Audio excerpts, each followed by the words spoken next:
دختر مشرق مریم نواز شریف صاحبہ کو آج تاریخی پریس کانفرنس کرنے پر میں خراج تحسین پیش کرتا ہوں۔ دختر مشرق مریم نواز شریف صاحبہ نے آج کھول کھول کے باتیں بیان کی ہیں۔ دختر مشرق مریم نواز شریف صاحبہ نے بہت سارے گنونے چہروں سے نقاب ہٹایا ہے۔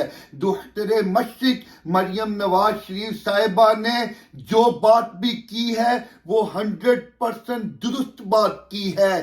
کیا جنرل فیض حمید آنریبل جج شوکت صدیقی صاحب کے گھر نہیں جاتا رہا؟ کیا جنرل فیض حمید آنریبل جج شوکت صدیقی صاحب کو پریشرائز نہیں کرتا رہا؟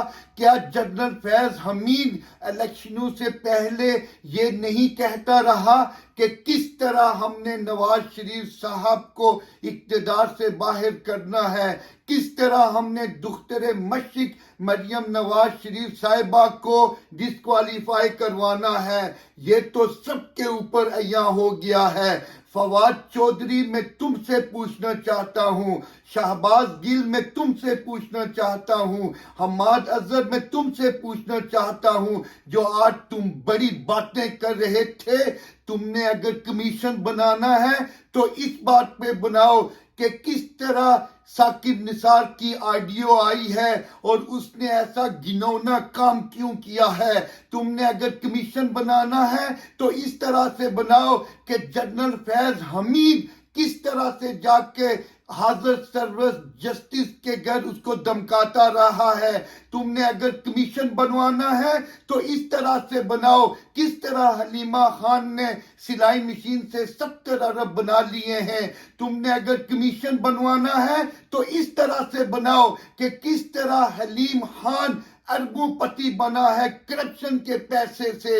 تم نے اگر کمیشن بنوانا ہے تو اس طرح سے بناؤ کس طرح جہانگیر ترین اربوں پتی بنا ہے کرپشن کے پیسوں سے۔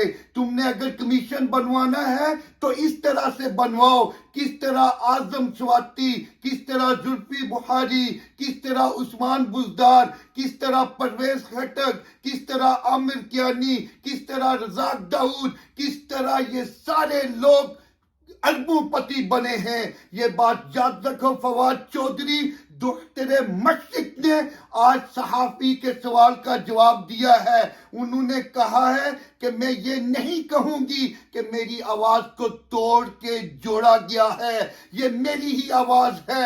میں فواد چودھری تمہیں بتا دینا چاہتا ہوں، وہ بات کر رہی تھی، اشتہارات کی بات کر رہی تھی، وہ بات کر رہی تھی اپنی جماعت کے اشتہارات کی بات کر رہی تھی، وہ بات کر رہی تھی کہ کس کو جماعت کے اشتہارات دینے ہیں اور کس کو نہیں دینے ہیں۔ اس کا کوئی تعلق نہیں تھا پبلک منی سے، اس کا کوئی تعلق نہیں تھا حکومت کے خزانوں سے، وہ تو پارٹی کے پیسوں کے اشتہارات دینے تھے۔ تم اپنے گریبانوں میں جھانکو، تمہیں شرم آنی چاہیے۔ کون ثاقب نثار کہے کہ یہ آڈیو میری ہے؟ کون ثاقب نثار کہے کہ جو باتیں میں نے چیف جج کے سامنے کی تھی وہ صحیح ہیں؟ کون جنرل فیض حمید کو وہ کہے کہ میں جاتا رہا ہوں آنریبل جج شوکت صدیقی کے گھر؟ کہو ایسے لوگوں کو کہ جنہوں نے قائد جمہوریت کے خلاف سازشیں کی ہیں سامنے آ کر بات کرے، ڈنکے کی چوٹ پہ بات کرے۔ یہ بات یاد رکھو کہ تمہارا عمران نیازی بھی اور تم سارے کرپٹ بھی پابند سلاسل ہو گئے۔ یہ بات یاد رکھو دختر مشرق کل بھی بے گناہ تھی۔ یہ بات یاد رکھو قائد جمہوریت کل بھی بے گناہ تھے۔ یہ بات یاد رکھو دختر مشرق کا کل بھی کوئی قصور نہیں تھا۔ یہ بات یاد رکھو قائد جمہوریت کا کل بھی کوئی قصور نہیں تھا۔ سزا صرف اس لیے دی گئی ہے کہ وہ جمہوریت پسند ہے، سزا صرف اس لیے دی گئی ہے کہ وہ ووٹ کو عزت دو کی بات کرتے ہیں، سزا صرف اس لیے دی گئی ہے کہ وہ جنرل فیض حمید جیسے گھنونے انسان، ثاقب نثار جیسے گھنونے انسان کو سائڈ پہ کرتے ہیں اور اچھے لوگوں کی عزت کرتے ہیں۔ وہ دن دور نہیں ہے جب قائد جمہوریت چوتھی مرتبہ بھی پاکستان کے وزیر اعظم ہوں گے۔ پاکستان زندہ باد.